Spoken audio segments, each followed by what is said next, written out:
ajar kami memandang kasih-Mu yang sempurna. Amin. Ada banyak kejadian di sekitar kami Ya, yang membuat kami kecil hati,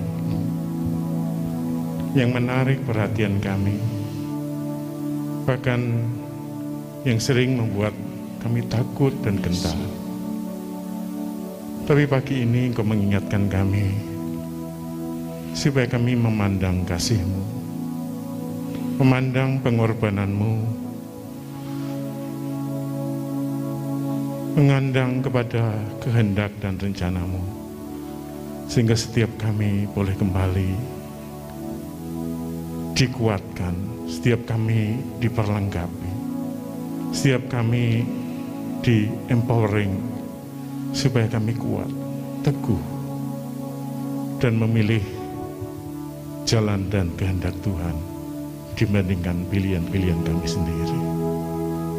Terpujilah Tuhan, di dalam nama Tuhan Yesus Kristus kami bersyukur, kami berdoa, dan siap mendengar firman-Mu.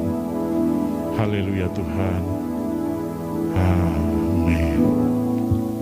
Bapak Ibu silakan duduk.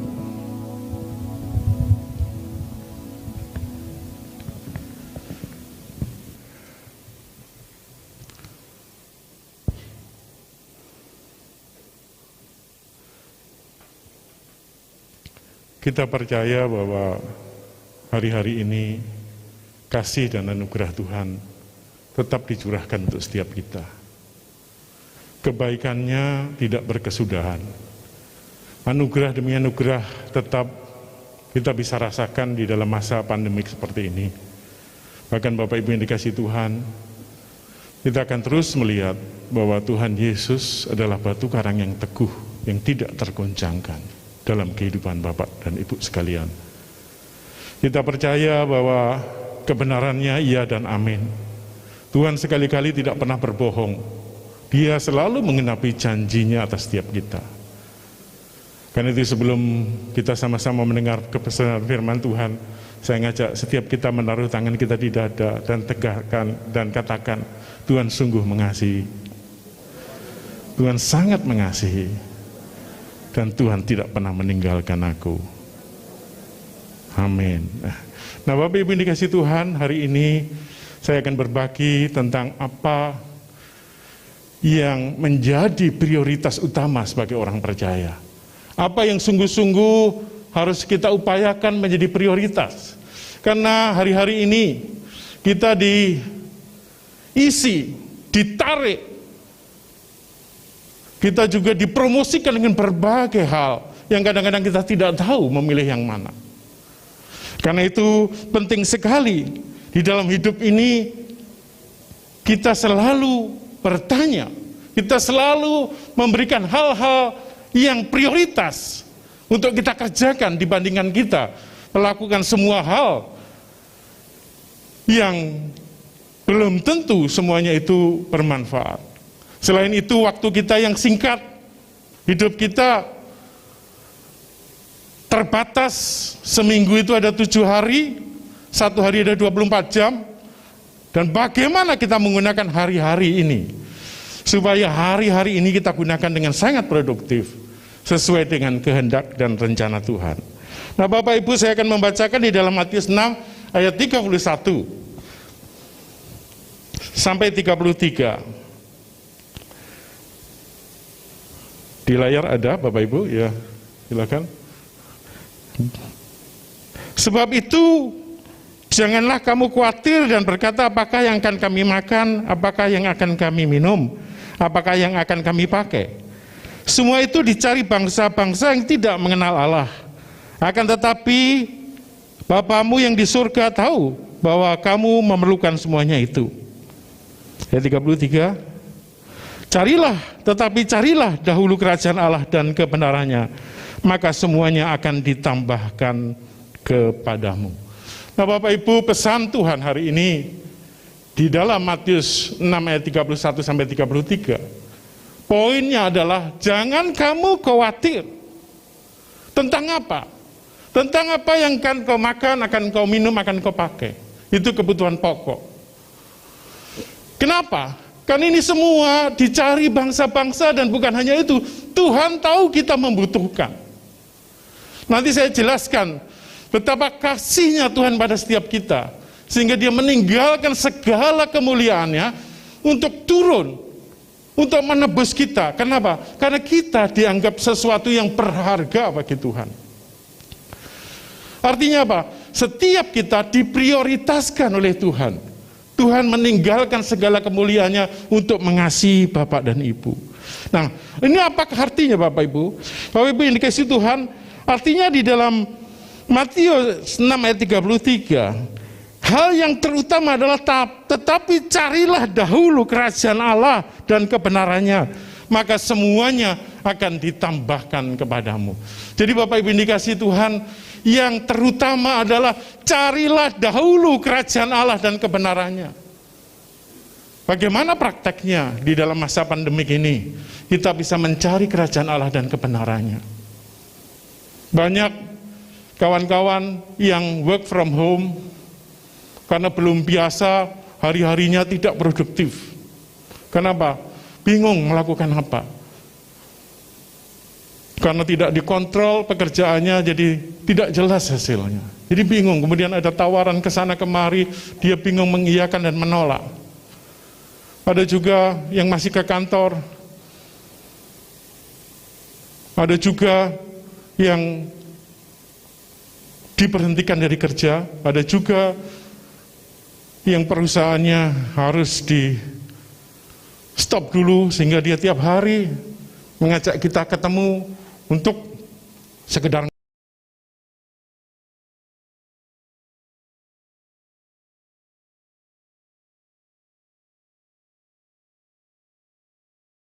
ya. Di dalam bahasa sehari-hari dikatakan apa? Prioritaskanlah Tuhan. Jadikan Tuhan yang terutama. Gimana maksudnya? Artinya jangan memulai hari tanpa Tuhan. Jangan mengambil keputusan tanpa melibatkan Tuhan. Jangan melakukan hal-hal yang penting terus kau anggap itu benar.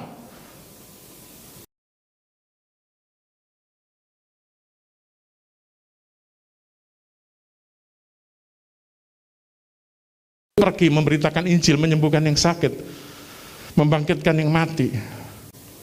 Kenapa mereka itu mujizat itu terjadi? Kenapa? Pada saat itu itulah kehendaknya Tuhan Yesus. Tuhan Yesus punya kehendak, dan kehendak itu disampaikan kepada murid-muridnya. Acap kali dalam hidup kita, kita hanya merasa ini kehendaknya, kita merasa itu baik, kemudian kita lakukan. Tetapi kita tidak sungguh-sungguh setiap hari mencari kerajaannya dan mencari kehendaknya. Bapak Ibu yang dikasihi Tuhan, di dalam Matius 6 ayat 19 sampai 13, dan juga di dalam Lukas 11 ayat 1 sampai 4. Murid-murid Yesus bertanya, Tuhan ajarilah aku berdoa, di dalam Lukas 11. Murid-murid Yesus itu hampir 4 tahun bersama Tuhan Yesus. Mereka melihat bagaimana Yesus melakukan mujizat. Mereka melihat Yesus berjalan di atas air. Mereka melihat Yesus memberi makan 5.000 orang. Mereka melihat Yesus membangkitkan Sakeus dari kematian. Lazarus maksudnya, bukan Sakeus ya. Dia datang ke rumah Sakeus, pemungut pajak, dan melakukan makan bersama, dan keselamatan terjadi di rumah Sakeus. Tetapi di dalam Lukas 11 dikatakan apa? Tuhan ajari aku berdoa. Murid-muridnya tahu sesuatu yang penting, seperti Yohanes Pembaptis mengajari berdoa. Kemudian Yesus menjawab doa seperti yang kita sama ini dengari, itu doa Bapa kami. Ditulis di Lukas dan Matius. Saya bacakan untuk Bapak Ibu supaya kita semua diingatkan kembali.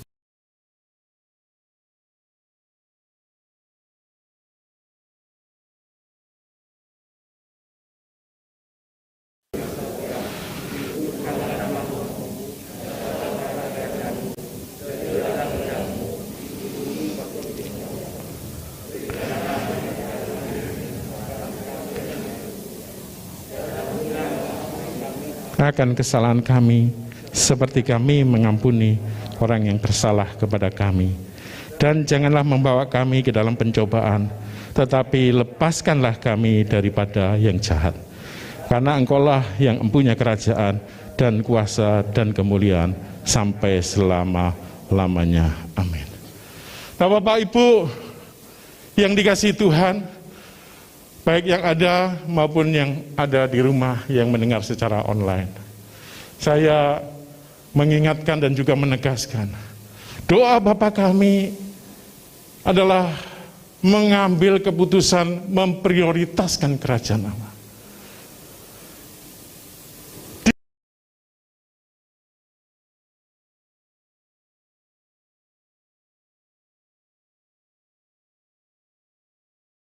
Jadi raja.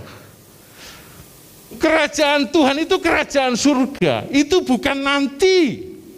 Kerajaan surga itu bukan nanti ketika kita mati, itu pasti Bapak Ibu. Sekali lagi saya katakan pasti, karena kita diselamatkan oleh iman. Bapak Ibu yang percaya kepada Yesus ditebus dan diselamatkan masuk dalam kerajaan surga. Kita hidup sesuai dengan kehendaknya. Tetapi kerajaan Allah adalah kerajaan surga, berbicara hari ini kita ada di bumi, Yesus adalah rajanya. Sistem pemerintahan di mana cara pengaturannya semua sesuai dengan prinsip firman Tuhan. Dan seringkali prinsip firman Tuhan itu berbeda dengan prinsip yang ada di dunia. Prinsip yang ada di dunia seringkali kita dengar misalnya hemat pangkal kaya. Firman Tuhan bilang kalau engkau tidak menabur, engkau yang tidak menuai. Prinsip di dunia seringkali berkata subsidi silang yang kaya membantu yang miskin. Ada juga di dalam prinsip Alkitab. Tapi Alkitab berkata kepada yang punya semakin diberkati, semakin diberi. Kepada yang tidak punya diambil daripadanya.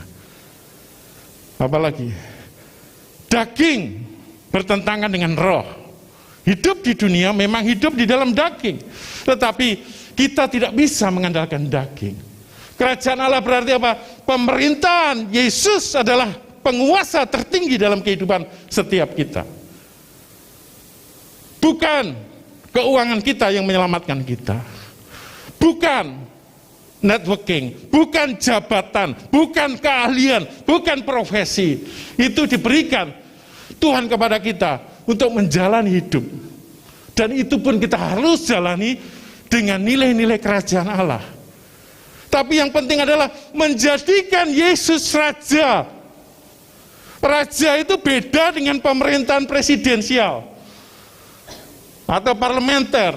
Kalau raja itu ngambil keputusan king do not wrong.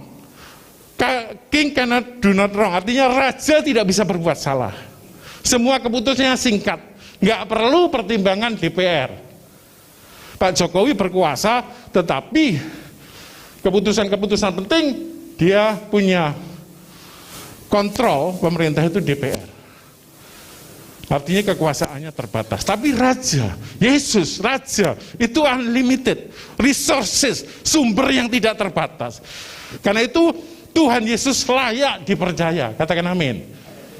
Jadi jangan sampai hari-hari ini Bapak Ibu saya mendengar laporan penelitian-penelitian kekristenan betul-betul diserang imannya, terutama di negara-negara barat. Bahkan kalau lihat pertumbuhan agama yang semakin kecil atau orang yang meninggalkan imannya, rata-rata mereka di masa pandemi ini adalah orang yang percaya kepada Kristus. Karena mereka melihat Kristus nggak bisa lagi diandalkan. Itu kesalahan terbesar. Kristus tetap bisa diandalkan. Katakan amin.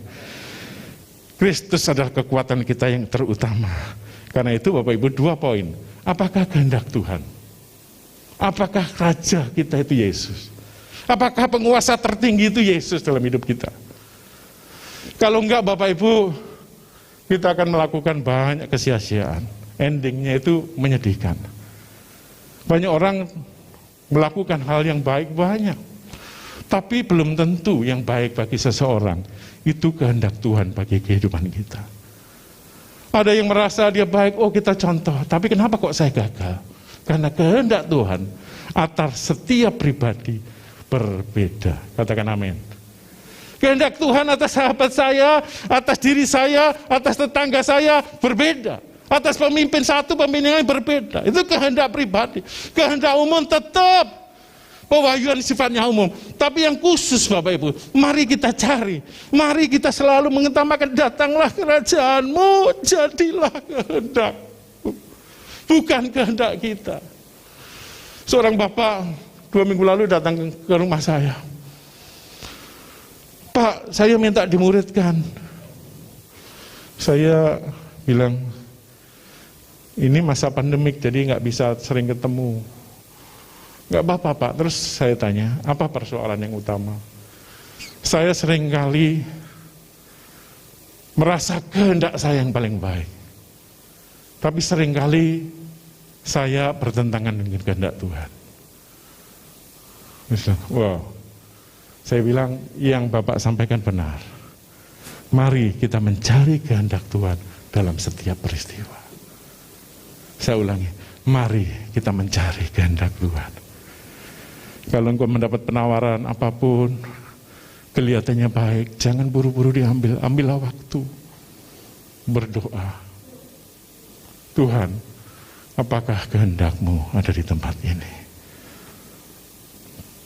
Musa mengatakan, kalau engkau nggak pergi, saya nggak pergi Tuhan. Hari-hari ini Bapak Ibu, jemaat Tuhan, sungguh-sungguh harus mencari kehendak Tuhan.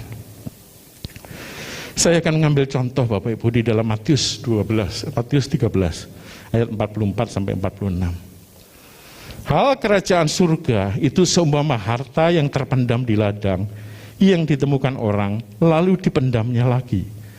Oleh sebab sukacitanya pergilah ia menjual seluruh miliknya lalu membeli ladang itu. Demikian pula hal kerajaan surga itu seumpama seorang pedagang yang mencari mutiara yang indah. Setelah ditemukannya mutiara yang sangat berharga itu, ia pun pergi menjual seluruh miliknya lalu membeli mutiara itu. Nah, jika Bapak Ibu tahu betapa berharganya kerajaan surga itu, maka kita akan mencari sepenuh hati. Karier penting, kekayaan penting, tetapi ada yang jauh lebih penting, yaitu kerajaan surga. Kerajaan surga dan kebenarannya. Apakah kita sudah mencari dengan sepenuh hati? Perumpamaan ini mengajari dia mencari. Bapak Ibu, jarang sekali orang menemukan harta karun karena nggak sengaja. Jalan-jalan di tepi jalan tiba-tiba tersandung harta karun yang luar biasa. Jarang. Yang sering kita lihat adalah film-film Indiana Jones atau film-film lain yang mencari harta karun dengan mengupayakan, meneliti peta-peta, meneliti sejarah, meneliti, sampai akhirnya dia menemukan. Artinya harta karun ini nggak datang dengan sendirinya. Dia mesti dicari dengan sepenuh hati. Kerajaan surga diumpamakan sesuatu yang sangat berharga. Dia cari.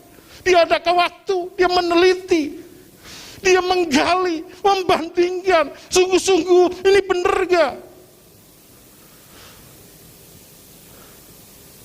Waktu beberapa pendeta meminta saya mentor, saya ketemu seorang pengusaha tambang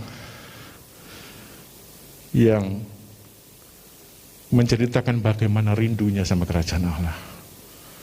Dia itu karena saking kayanya, tidak ada waktu lagi, bekerja semua sudah punya, sehingga dia jam pagi sampai jam 12 tuh gak bisa diganggu.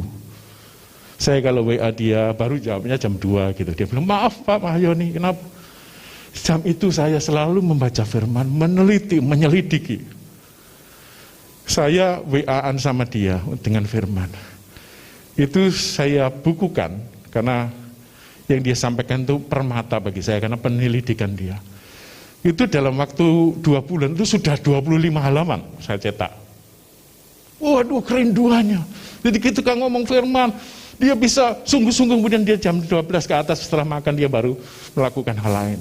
Karena dia punya waktu, dia punya semua. Dia bilang kerajaan Allah menggetarkan hatinya. Kalau dia nggak mencari, nggak sungguh-sungguh menemukan, nggak bisa ditemukan. Karena itu maukah kita mencari kerajaan Allah kerajaan surga itu dengan sepenuh hati, bukan sambil lalu. Masa pandemik, nggak ada yang tahu saat teduh atau enggak. Masa pandemik, semua menghadapi masalah. Udahlah, berdoa juga kena masalah, enggak juga kena masalah. Baca firman kena masalah, enggak juga kena masalah. Jadi santai-santai itu namanya sambil lalu. Itu berbahaya, itu tidak mencari. Mencari itu sepenuh hati. Bilang kiri kanan, sepenuh hati. Sepenuh hati.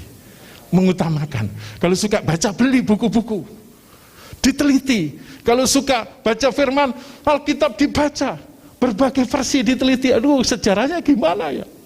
Kalau apalagi, kalau suka menyembah Tuhan, nyembahnya itu sampai betul-betul melting, hatinya hancur. Setiap pagi itu, Tuhan, Engkaulah kekuatanku, ya Allah, masyarakat.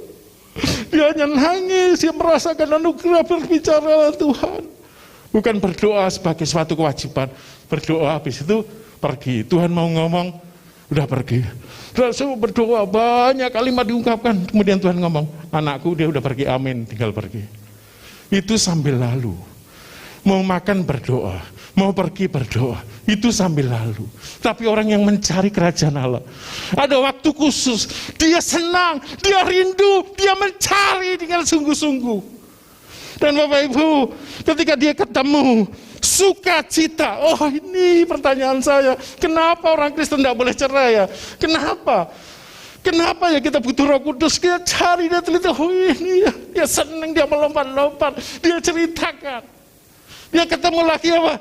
Kenapa ya kita harus menghargai orang tua? Kenapa? Kenapa ya Tuhan mengendaki kita memprioritaskan kerajaannya? Kenapa? Dia cari, dia teliti. Dan sukacita melebihi apapun. Karena itu dia menjual semua yang dimilikinya, membeli harta tanah tersebut. Nah, Bapak Ibu yang dikasihi Tuhan, saya akan bacakan di dalam 1 Petrus 1 ayat 18-19. Sebab kamu tahu bahwa kamu telah ditebus dari cara hidupmu yang sia-sia, yang kamu warisi dari nenek moyangmu. Itu bukan dengan barang yang fana, bukan pula dengan perak atau emas, melainkan dengan darah yang mahal, yaitu darah Kristus yang sama seperti darah anak domba yang tak bernoda, tak bercacat. 1 Petrus 1 ayat 18-19. Saya lanjutkan ayat yang terakhir di dalam 1 Korintus 6 ayat 20. Sebab kamu telah dibeli dan harganya telah lunas dibayar. Karena itu muliakan Allah dengan tubuhmu. Maaf saudara-saudara, pakai masker, sekalipun sudah saya siapkan masker yang lembut, nafasnya juga harus lumayan ya. Ingat, harus olahraga ini ya. Nah Bapak Ibu, dibeli, kita dibeli dalam bahasa aslinya, dalam bahasa Yunani dikatakan apa? Agorazo. Agorazo itu transfer of ownership. Perpindahan kepemilikan. Jadi kalau kita sudah dibeli, maka kepemilikan diri kita itu bukan milik dosa lagi, tapi milik Kristus. Karena itu Bapak Ibu, kita sadar kita dimiliki oleh Kristus.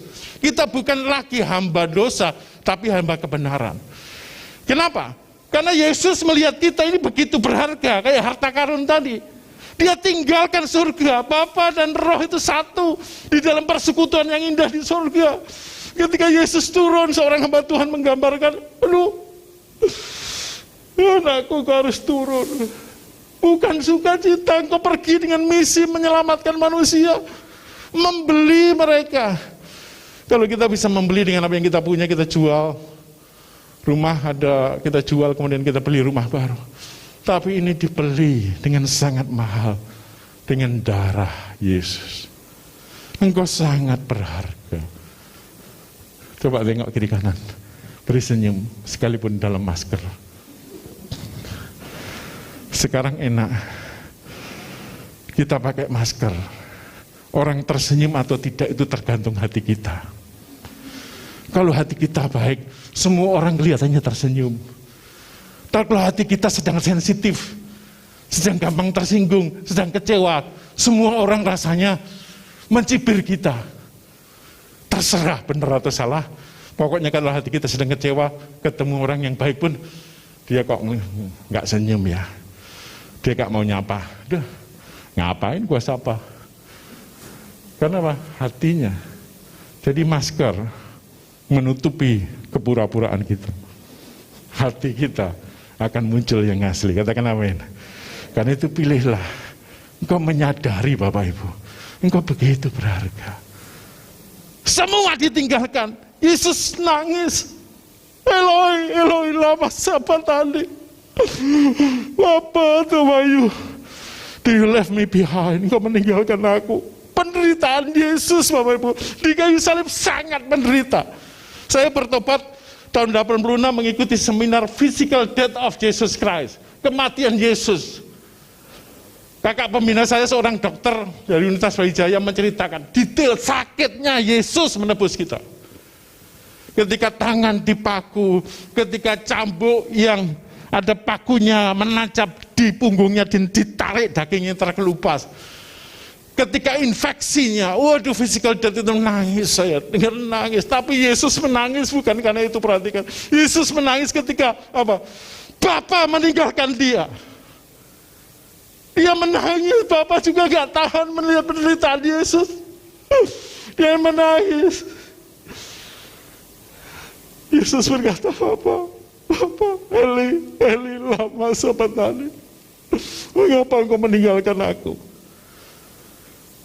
Hal yang paling menyedihkan dalam hidup adalah ketika kita putus hubungan. Kita memilih jalan sendiri. Hal yang menyedihkan Yesus, dia terpisah dari Bapa. Seumur hidup Yesus, tidak pernah dia terpisah. Dia katakan apa? Semua yang kau katakan berasal dari Bapa. Semuanya dari Bapa. Tidak pernah berkata-kata dengan diriku sendiri. Seorang konseling kepada saya minggu lalu, dia cerita, Pak, saya benci sekali sama dia. Oh, dia ceritakan, saya dikhianati, saya tanya sama dia, apakah orang itu ditebus oleh Yesus? Apakah dia anak Bapa? Apakah Yesus mati untuk dia? Iya. Terus pertanyaan berikutnya, apakah Yesus benci dia? Dia diam. Yesus tidak pernah membenci. Kalau engkau mengaku anaknya Yesus, engkau lebih hebat dari Yesus mulai membenci orang. Kasihi. Jadi apa? Kamu yang punya problem, karena kamu tidak mengampuni. Dia baru sadar. Problemnya di kita. Hidup itu begitu indah. Ketika kita mengampuni. Gak semua keinginan kita bisa terlaksana, no problem. Tapi beri pengampunan. Mengasihi. Datangi. Gak bisa datangi hari-hari ini ya karena pandemi. Tapi berikan kasih, berikan perhatian. Bapak Ibu, banyak orang gak suka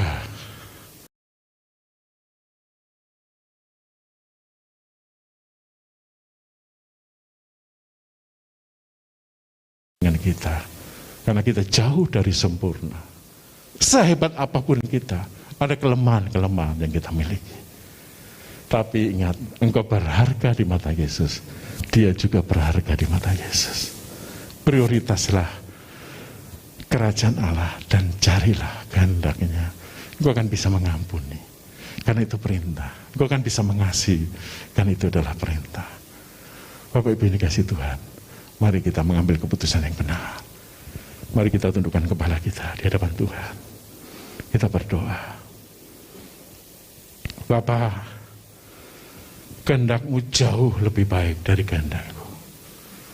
Pilihanku seringkali salah, tapi hari ini oleh kasih dan kemurahan Tuhan, karena Engkau memilih kami, menebus kami. Kepemilikan kami bukan lagi milik dosa, tapi milik Yesus.